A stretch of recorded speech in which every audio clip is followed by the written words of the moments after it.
Okay, so that begins right away, and they start handing out checks. And a lot of people are going to have their businesses built back up quickly, I hope. And we'll see. Complicated, big, small business is actually big business. So I thank them both. And please, good. We have some great gentlemen.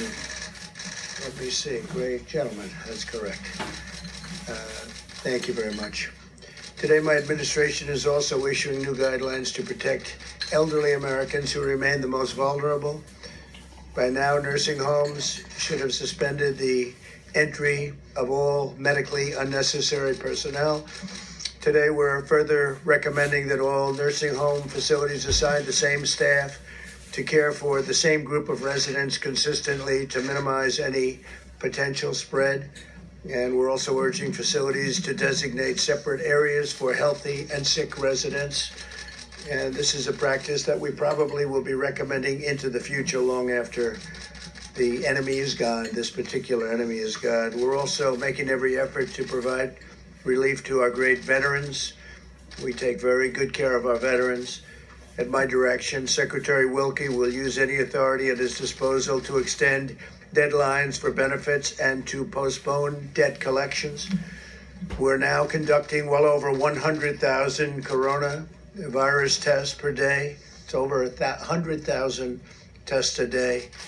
And these are accurate tests, and they're moving rapidly, which is more than any other country in the world, both in terms of the raw number and also on a per capita basis, the most. The FDA has also authorized the first coronavirus antibody test developed by Cellex, a key step that will help identify people who have recovered and to understand their immune response and their immune system. Moments ago, I directed Secretary Azar and Acting Secretary Wolf to use any and all available authority under the Defense Production Act to ensure that domestic manufacturers have the supplies they need to produce ventilators for patients with severe cases of COVID-19. You know what that is, right? Become a very famous term. COVID. This action will help General Electric, Hill-Rom, Medtronic, ResMed, Royal Philips, and Vyaire Medical overcome obstacles in the supply chain that threaten the rapid production of ventilators. We have over 100,000 being built right now or soon to be started. We anticipate issuing more orders under the Defense Production Act in the very near future, in addition to the one that I've just signed against 3M for face masks. We just signed a element of the act against 3M, and hopefully they'll be able to do what they are supposed to do. Just spoke to Mary Barr of General Motors, and she said they're very soon going to be ready to start production of the ventilators. They have a lot of ventilators that they've committed to build, and they'll be starting very, very quickly. FEMA continues to deliver resources to areas most affected by the virus, including New York. On top of the 3,000 beds we're already providing to the Javits Center, the Department of Defense is adding another 48 ICU beds. Governor Cuomo has asked that this facility go, and it's a big, beautiful facility, it be converted to a COVID hospital. And we hadn't done that yet. We hadn't thought in terms of doing that, but their real demand is for that. And we had meetings on it with the task force. We had meetings with the military. And I've decided to say, yes, I'm going to do that, that I will be signing and agreeing to a yes answer so that we will be doing that. And also we will be staffing it. So the federal government is doing a lot of things that wasn't anticipated that it do. This is a 2,500 and or 2,900 can easily be set up hospital built in Javits Center. And so we're going to be converting that to a COVID-19 hospital. And it's going to be staffed by the military and by the federal government.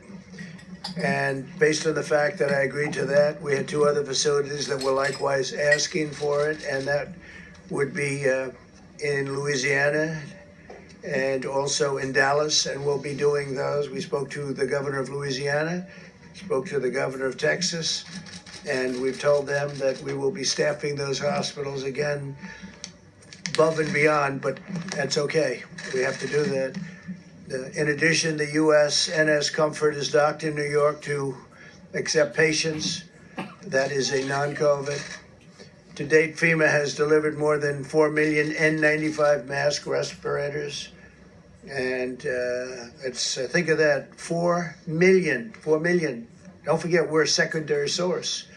The states are doing it and we're backing them up, but we've gotten 4 million N95 respirators, 1.8 million surgical masks, 460,000 face shields, 1.4 million gloves, and 4,400 ventilators just to the city and to the state of New York. And some of them now are being sent. I spoke with both Governor Cuomo and Mayor de Blasio a little while ago, and some of them are being sent to the city. All of America stands with the people of New York in this time of need. It's definitely a hot spot, but we have other hot spots also, and we're taking care of them very, very strongly, very powerfully. We have the finest people in the world in those locations, and I think the federal government has not only acted early, but acted quickly, professionally. There's no people like this. Doctors, nurses, first responders, and other healthcare providers who want to help New York at this critical time should visit website nyc.gov/help now. nyc.gov/help now. They need help now. They need people to help them. We have great facilities. And we've built some brand new facilities, big ones, but we need help. We need help for professional people. So if you're in an area that isn't so affected, and you're a doctor, a nurse, a healthcare worker, please get to that website, and we would really appreciate your help. New York City needs it. Louisiana, by the way, needs it. Michigan needs it. Whatever you can do, those are very strong hotspots. They need help. In recent weeks, as the virus has spread and economic hardship has followed, we have seen Americans unite with incredible selflessness and compassion. I want to remind everyone here in our nation's capital, especially in Congress, that this is not the time for politics, endless partisan investigations. Here we go again. Have already done extraordinary damage to our country in recent years. You see what happens. It's witch hunt after witch hunt after witch hunt. And in the end, the people doing the witch hunt have been losing, and they've been losing by a lot. It's not any time for witch hunts. It's time to get this enemy defeated. Conducting these partisan investigations in the middle of a pandemic is a really big waste of vital resources, time, attention, and we want to fight for American lives, not waste time and build up my poll numbers, because that's all they're doing, because everyone knows it's ridiculous. So we want to focus on the people of this country, even the people of the world. We're going to be able to help them, because right now, as an example, we're building so many ventilators, very, very hard to build, but we're building thousands of them. And a lot of them will be coming at a time when we won't need them as badly, because it takes time, very complex, very expensive, and we'll be able to help outside of our country. We think we'll be able to help. That's something that you cannot easily produce. As citizens, we're linked together by the shared bonds of national love, loyalty, and affection. There's no earthly force more powerful than the patriotic pride that stirs in our hearts, and that is so true. It's incredible the job that everybody's been doing, everybody. They don't sleep, they don't go to bed, sometimes they get nothing. Said to somebody recently on the task force, how many hours sleep have you gotten over the last couple of days? The answer was none. In one Massachusetts neighborhood, citizens come out of their homes each night at 8 o'clock from their porches and they sing God Bless America. Others have joined in, spreading from house to house, down one street up to the next, until their little town with a spirit of patriotism and reminding all Americans that we're all in this together. We'll fight together and we will win together. We're going to win this. Now what I'd like to do is Chúng ta I'm going to sẽ step chiến out. We have a thắng cơn meeting đại dịch on này this và subject, Mỹ and I'm going sẽ to step ủng out hộ just for a few moments. I'll nước be Mỹ, right back. ủng hộ We'll tổng answer thống some questions. chúng ta But you have some và cầu mong very cho hardworking nước Mỹ people who sẽ have done vượt an qua cơn đại incredible hạn này. job, led by Vice President Mike Pence, head of the task force, and then Jared Kushner is going to say a few words, and Admiral Polovchek, Peter Navarro, Dr. Burks, and myself. I'll be right back. So I'll see you in a little while. I did take a test.